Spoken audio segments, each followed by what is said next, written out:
Hey everyone, this is my chapter 12 of my vlog. Don't forget to like me follow me on Instagram, nat_page 15, and follow my path. So this one's a little bit of a difficult one for me to talk about. I haven't really talked in depth about this one. So I'll start from the beginning, I guess. When I was 19, I met someone. I was with them for 2.5 years. 2 years of that was difficult. So when when I was only 19, met this guy. Thought it was the best thing. My first ever boyfriend, in fact, and he wasn't the best. So it started off pretty good, connecting really well, all that, and then he went and got into a bit of drugs, and then he took it all out of me. So he ended up he was quite abusive, let's just say. He started off with just like, putting me down and stuff like that, and saying I'm not worth anything, and if it wasn't for him, all that stuff. And then it got, as the months went on, I just started to accept it, because I thought that was what a relationship was. I really didn't know any different. To be honest, I didn't really see any. I was just like, oh, must be just me, must be what I must be doing. And being so young, I was a bit naive at that point too. I think I just was like, oh, it's my first boyfriend. He needs to love me. He needs to, I've got to make him happy and stuff. And so during the relationship, his mum never liked me. She was a little bit crazy, I think. She was very obsessed with just keeping him to herself, which she always told me completely, saying that she didn't like me taking him away and stuff like that. So then that's why I thought maybe it was me. Maybe I was the reason why things in his life was going wrong, And so then it started to get more physical, because we moved in together after a year and a bit. I moved in with one of my close friends at the time, and she heard everything. She literally heard every single thing that happened. Him throwing me against the wall, hitting me. It was always, he hit me in the spots where you couldn't really see. So if it did happen where it was like, I was wearing a singlet and he had like a handprint or a mark on my arm or something, I was past it up going, oh yeah, I tripped over. I was klutzy. I was, oops, I fell down the stairs. I looked at myself and I got hurt. So I started making excuses to validate the reasons why I was having these bruises, and validating why I was in a relationship, because I said, oh no, he still loves me. He loves me, and I guess he did, but not in the way that he was supposed to.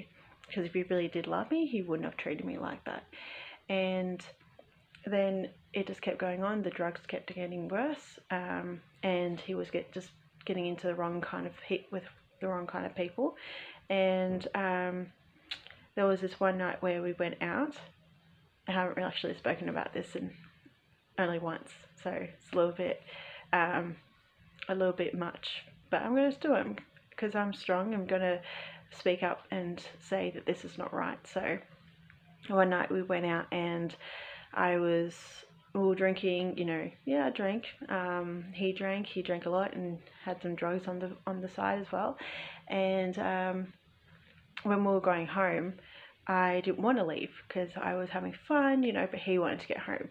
And so we were getting a taxi, and I just said I didn't want to go home because I didn't want to go home to his mum. I didn't want to have to stay at his mum's house and have her criticize me for him staying up late, or whatever she wanted to think about. And so we got out of the taxi, and I just walked away. I was just like, I can't do this. And he cracked it, he flipped it. I know I was hit by him before, but I hadn't seen this crazy look in his face. I don't remember it anymore because I had blocked it out, and now I've just I've done some healings and I've overcome it, but the look in his face was very scary, I must say. And so what progressed that night was that I actually had to fight for my life, literally. Because he ended up throwing me into, there was a public toilet, and he ended up throwing me in there, and I'm just going to say it, I won't give graphics, but I would just say he raped me. I was raped at a young age. So I think I was like 20, nearly turning 21. It was close to the end of the relationship. He basically had no respect for me at this point either. So I just literally just let everything happen because I was like, oh, but I love him. And after he raped me, I kept saying, no, I don't want it to happen. I don't want this to happen. I had no voice. I had no one to protect me. I had no voice. I didn't know who to turn to because I didn't want my mum to go crazy. Didn't want my family to get upset with me, or, you know, I was protective of that. And so after that happened, I had to push him off me. And I pushed him off me and I ran out of the toilets. Don't even know how I got out there. And he grabbed me and I literally had to pull off my shoe and just try hitting him at some point with it to get him off me. I don't like doing that because that's not who I am. I don't want to be abusive, but it was literally like I think I had a point where I had enough of, that was my breaking point, I think. And he had to just hit somewhere to get him off me. And after I did hit him with my heels, he let go of me, and I looked at him and I said, I don't know why you're doing this to me. And he's like, because you're not worth anything without me. And I think that was my point where I've just gone, I don't know what I can do. I was in a position where I was stuck. I didn't know who to turn to. I didn't know. I talked to my friends about some things, and they were just like, you know, oh, he loves you. You can tell. He could tell. Oh, this or that. You know, we were all naive at this point. And it was when we went home afterwards. I had, you know, we getting tattoos and stuff like that, you know, everything was fine, everything is all good, like, you know, we got over that, and I was like, we're going to be fine. And when we were getting tattoos and stuff, and I had my tattoo on my hip, my first one, and then he got one on his back, and I was actually really sick. Like, the tattooist actually was a friend of mine, and he actually still remembered the whole situation, and he he remembered me going outside all the time, throwing up and getting sick, and the tattoo actually activated my appendix. So 3 days after I had my tattoo done, I had my appendix out, and he came to see me for like half an hour. His mum was like, oh yeah, he's got to go to work, and he didn't even stay. Like, he literally was like, oh, I'm hungry, where's food, you know. And his mum was like, oh, I'll drive you, don't worry. And when I got home that night, like the night after or the night after that, my friend who I was living with,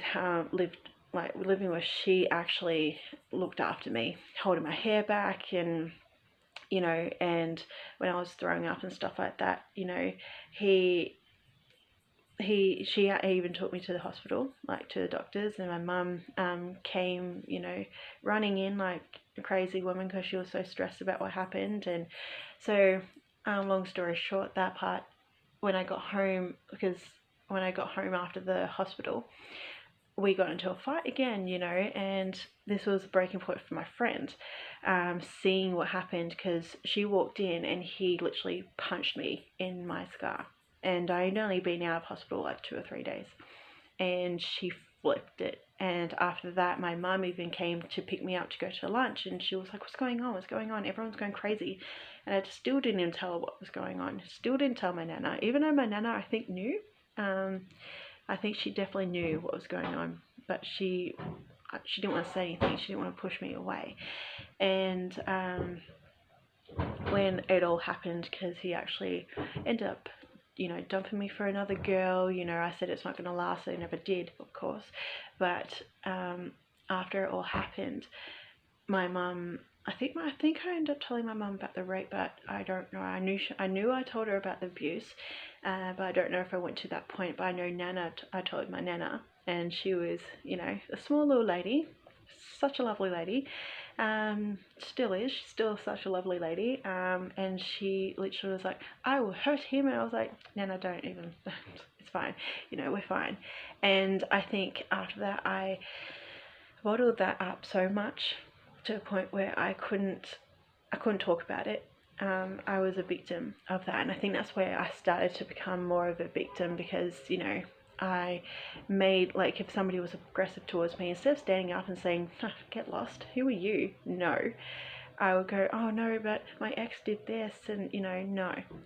So now, even though this is a bit of a hard topic to talk about, and I kind of felt it was going to come up soon, anyone who jokes about abuse or mental abuse, that's not cool. There's something clearly not right. It's not right to do. If you're doing it, you've got something going on that you need to sort out.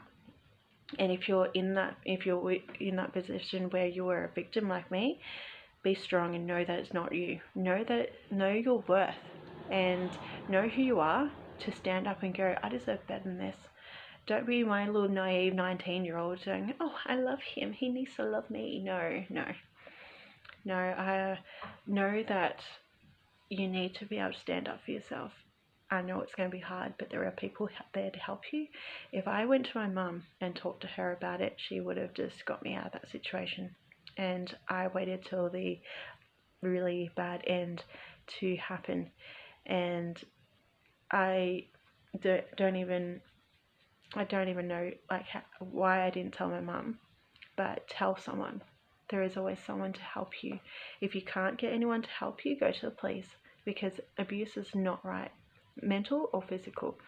And being raped, I know that that's even harder, to deal with mentally, because I've dealt with it since I was 21.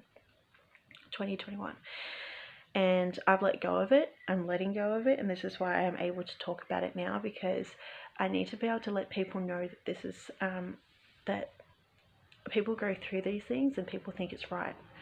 It's not. You have to be strong and believe in yourself. Just know that you are worth so much in this world, and if somebody's doing that to you, mental or physical, they're not worth it. They're not worth anything to you, because you're worth a lot.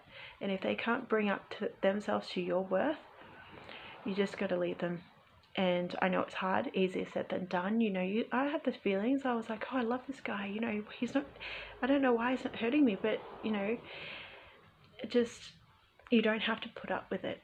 You don't need to. You just need to stand up and say no, because the more this keeps happening, it's going to keep happening, and we're not going to have. It's going to be a circle all the time to keep saying this is always going to happen, and I want it to stop. I don't want people to go through what I went through and have to deal with it. I want people to know that there's a way out, and to know that people are there. People have gone through it. Talk to the people who have and are going through it, and see what they can do to help you. But I know this was a little bit of a hard one to talk about, and I do hope that everyone understands that it's not a pity party. Definitely not being pitied. I don't need pity. I need people to stop the abuse, and stop treating people, men and women, both, with disrespect, because it's not cool. And if you think it's funny, that's something wrong with. That's you. That's just, you've got some issues you need to deal with there. But if you need to ever talk, there's always people around to help you and talk to someone. Don't bottle it up and hold it in like I did, and let it just rule who you are and rule your life. You're not worth that. You're worth a lot more in life. So I hope that this helps people to be able to overcome those situations that if they've been in that situation, or hopefully help people who are in that situation get out of that situation. So thank you for listening. Have a great day in this beautiful day. Keep smiling, be happy, and be respectful to each other. Follow me on Instagram, nat_page15, and follow my path. Thank you again. Have a good day. Bye.